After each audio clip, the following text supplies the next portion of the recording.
Eh, Sebelum kita mereview kembali tentang jenis-jenis akad syariah, kita akan mencoba kembali mengingat kembali ya bagaimana perbedaan perjanjian bank syariah dengan bank konvensional. Saya yakin Bapak Ibu yang sudah rekan pasti tahu. Yang pertama, jika di bank konvensional pasti menggunakan perjanjian kredit, ya. Semua sapu bersih, sapu rata perjanjian kredit. Jika di bank syariah tidak mengenal perjanjian kredit, tetapi perjanjian pembiayaan. Contoh, perjanjian pembiayaan murabah, perjanjian pembiayaan istisna, dan masih banyak lagi. Ya. Yang kedua adalah jika istilah debitur dan kreditur, ya. Jadi masih ada beberapa rekan notaris yang mungkin karena copy paste karyawannya jadi lupa. Nah, itu harus diperhatikan bahwasannya itulah yang membedakan akta bank konvensional dengan akta bank syariah tentang penulisan debitur dan kreditur. Jadi debitur adalah nasabah, kreditur adalah bank. Tetapi dalam perjanjian mudharabah bisa debitur itu sohibul mal, kemudian kreditur adalah mudharib, seperti itu. Atau bisa menggunakan bank dan nasabah, ya. Kemudian ada lagi bisa dibantu yang sudah rekan dari masyarakat, apa bedanya perjanjian bank syariah dengan bank konvensional? Saya yakin Bapak Ibu senior lebih mengetahui dan yang sudah rekan pasti bisa dibantu Pak Rilawadi. Apa Pak? Selain perbedaan denda, bagaimana dengan denda? Denda, takzir. Iya, jadi istilah denda di bank syariah adalah takzir. Jadi denda di bank konvensional akan menjadi pendapatan bank, tetapi di bank syariah betul untuk kepentingan sosial. Contoh untuk pembangunan tempat-tempat ibadah, masjid, bisa untuk yatim piatu, seperti itu. Kemudian ada lagi, bagaimana jika terjadi sengketa? Di mana penyelesaian sengketa? Jika di bank konven, pastinya di pengadilan negeri. Jika syariah, di pengadilan agama. Wah, sudah pintar nih Pak Dalmadi. Luar biasa, tepuk tangan Pak Dalmadi. Karena beliau juga alumni kami Itisol. Kemudian selain itu apa? Bunga, betul sekali Pak. Jadi di bank konven itu pasti ada bunga. Jika di bank syariah tidak mengenal bunga, betul sekali, tetapi bagi hasil. Nah, itulah sekedar pengantar saja Bapak Ibu supaya mengingat kembali untuk kita mengantarkan ke level 2. Saya akan sedikit mengulang kembali, mereview kembali karena memang tugas saya di sini adalah mereview Bapak Ibu sekalian, ya, untuk jenis-jenis akad syariah. Baik yang sudah alumni Itisol maupun dari alumni lembaga perbankan lain, di sini kita sama-sama belajar supaya kita ada kesamaan, satu misi, satu visi, sehingga nantinya pada saat kita sudah rekanan dengan bank syariah, kita sudah tidak mengalami kesalahan lagi dalam menjalankan jabatan kita sebagai notaris. Baik, untuk jenis-jenis akad syariah masih ingat?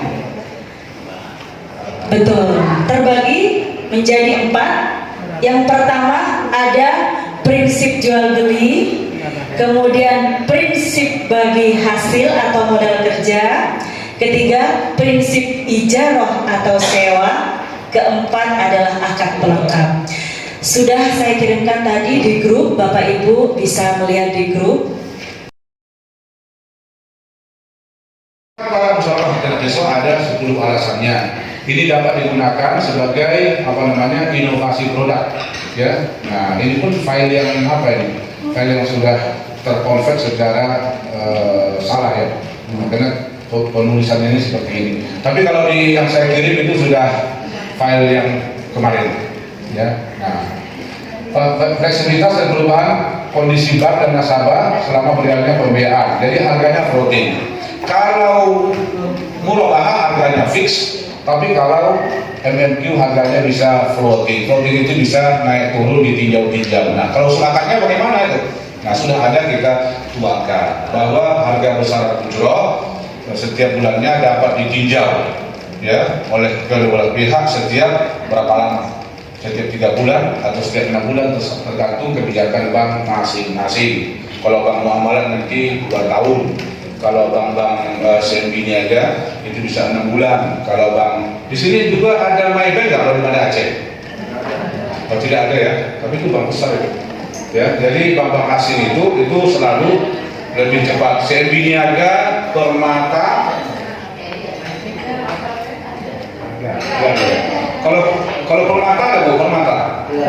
Bank Permata Syariah biasanya bank asing itu yang mengikuti apa yang ada di negaranya, ya apa kebiasaan di negaranya itu yang diterapkannya di kita. Kalau di Arab Saudi itu di Timur Tengah setahun sekali bisa ditinjau. Tapi kalau di Amerika, di Eropa itu 6 bulan sekali. Jadi tergantung kondisi negaranya. Makin fluktuatif sebuah negara, makin sering bisa ditinjau harganya. Sehingga ini bisa floating dan bisa bersaing. Kenapa bisa bersaing? Ya karena dia bisa mematok harga pada kondisi tertentu. Nah, nanti di klausul aktanya itu memang juga ada formula. Formula itu artinya rumus bahwa membuat harga itu ada standarnya. Jadi tidak bisa kita sembarangan membuat harga. Nah, ini sebenarnya urusan bank dengan nasabah, tapi notaris yang membuat klausul aktanya. Ya, ini termasuk dalam klausul. Nah, DP waktu pembelian properti dan MQ ini agak lama nih. Ini kalau dulu di zaman Bapak Darmin Nasution 10%. Kalau di bank konvensional tidak dapat 10%. Misalnya harga rumah itu 1 miliar, berapa minimal yang harus disiapkan oleh nasabah bank syariah? Kalau dulu itu 10%, tapi kalau sekarang bisa 0%. Ini kebijakan Bapak Ferry. Bapak Ferry ini Gubernur Bank Indonesia yang baru. Gubernur Bank Indonesia sebelum itu Pak Darmin Nasution. Jadi ketika dia menjadi gubernur, dia umumkan MMQ 10%. Ya, DP-nya untuk mengalahkan konvensional dan supaya orang meminati akad musyarakah mutanabisah. Nah, jadi nanti kita bisa mengajarkan juga kepada bank bahwa musyarakah mutanabisah ini bisa 5%, bisa juga 0%. Ya, DP-nya bu, down payment-nya. Ya, nah, jadi ini kalau menggunakan pintu masuk akad musyarakah mutanabisah bisa lebih mudah. Ini peraturan yang lama ya. Ini berarti ini adalah slide yang lama.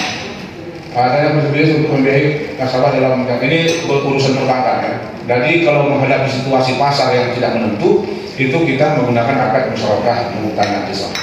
Nah, ini bagi bank juga orang lebih mudah dan lebih suka menggunakan MMQ. Contohnya begini, Bapak pernah nggak disodorkan 2 jenis pembiayaan? Pertama begini, untuk KPR yang 1 miliar ada atau 500 juta, kalau menggunakan akad misalnya murabahah ya, itu DP-nya kita misalkan 50 juta untuk rumah yang 500 juta, utangnya 450. Terus satu lagi akad MMQ 50 juga, utangnya 450. Itu nanti cicilannya rata-rata bisa berbeda selama 10 tahun, itu 500.000 rupiah.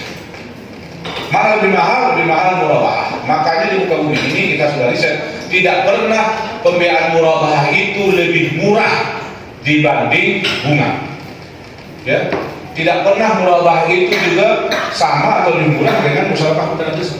Satu-satunya akad yang bisa bersaing dengan bank konvensional, bank manapun, bank mandiri, BCA, itu hanya menggunakan akad musyarakah mutanabisah. Karena kalau menggunakan akad murabahah, nanti seandainya harga di pasar naik begini, murabahah naik ya? Tidak bisa. Kalau tidak bisa murabahah naik, orang naik, dia akan sedikit kalah. Ya kan, bagi hasilnya akan menjadi kecil, kemudian orang yang kecil bagi hasilnya itu akan lari. Nah, contohnya begini Pak, kalau orang naik harga-harga bunga di konven, kemudian murabahah nggak bisa naik ya Pak. Itu apa artinya itu? Orang banyak pendapatannya, kita sedikit. Karena sedikit dapat kita, maka bagi hasil yang akan dibagikan kepada pihak ketiga akan sedikit. Kalau dia pihak ketiga sedikit, dia akan lari bank kita itu sudah pasti, itu sudah sering kita alami. Sementara dana pihak ketiga itu adalah dana, dan pihak ketiga itu dimasukkan oleh banyak perusahaan, BUMN. Nah, termasuk kementerian. Jadi kalau sudah masalah duit ini, kalau di bank itu duit itu tak beragama. Ya, saya ulangi, kalau sudah masalah uang ini, duit tak beragama, termasuk duit Menteri Agama tak beragama. Bawang haji. Ya kan, jadi sedikit saja nanti bagi hasil kita turun, ya udah dia pergi, habislah kita. Bayangkan kalau 600 miliar saja, kekuras soal kita habis kita. Begitu, likuiditas kita berkurang, mencari utang lah. Kemana bisa supaya bank kita bisa bertahan. Jadi makanya akad yang paling bagus bagi perceraian itu adalah akad musyawarah mutanakil sah itu. Begitu naikkan turun, pokoknya dia bisa perang, kira-kira begitulah. Karena ini adalah persoalan bisnis, ya, dengan sistem syariah. Nah itu persoalan, kita bisnis tapi dengan sistem syariah. Kalau kita tidak bisnis, ya tidak apa, itu bisa kita terapkan murabah, tapi ini bisnis, ya, jadi terjadi persaingan harga. Nah oke, ya. Nah kemudian ini kelewatan, ya. Nah musyawarah mutanakil sah ini tadi sudah saya sebut juga adalah solusi atas kebuntuan murabah. Jadi murabah itu akad kuno. Kalau Bapak Ibu murabah, fasilitas murabah untuk berbagai macam kebutuhan bisnis itu disebut akad lama, dan harus kita tukar dengan akad musyawarah mutanakil sah. Untuk apa saja tadi? Untuk referencing, modal kerja, pembiayaan takeover, dan berbagai macam kebutuhan bisnis yang banyak tadi, yang ada 15 macam tadi, itu kita gunakan akad musyawarah mutanakil sah. Oke. Yang berikutnya ini mungkin bukan bagi Bapak Ibu sekalian, ini bagi bank. Kalaulah terjadi pembiayaan macet bermasalah, mana lebih enak mengatasinya, murabahah daripada musyawarah mutanakil sah? Nah, jawabnya murabahah itu rumit, itu sering bermasalah lagi di pengadilan. Ya, nah tapi kalau musyawarah mutanakil sah ini mau diadendum ke musyawarah mutanakil sah, ya itu aman, tidak ada isu atau masalah dalam masalah royal pasangnya. Ya, beda dengan murabahah. Coba murabahah begini. Akad pertama murabahah, Bapak Ibu baca fatwa atau buku-buku. Akad murabahah itu disebut dihentikan, ditukar dengan akad yang baru. Nah ini bahaya. Ketika ditukar dengan akad yang baru, maka murabahahnya gugur kan Pak?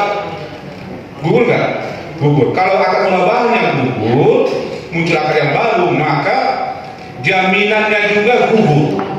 Karena dalam syariah itu ada 99 kaidah, itu ada kaidahnya at-tabi'un tabi'un. Apa artinya at-tabi'un tabi'un? Bahwa perjanjian aksesoris itu akan gugur kalau perjanjian pokoknya juga gugur. Bisa nggak dipahami?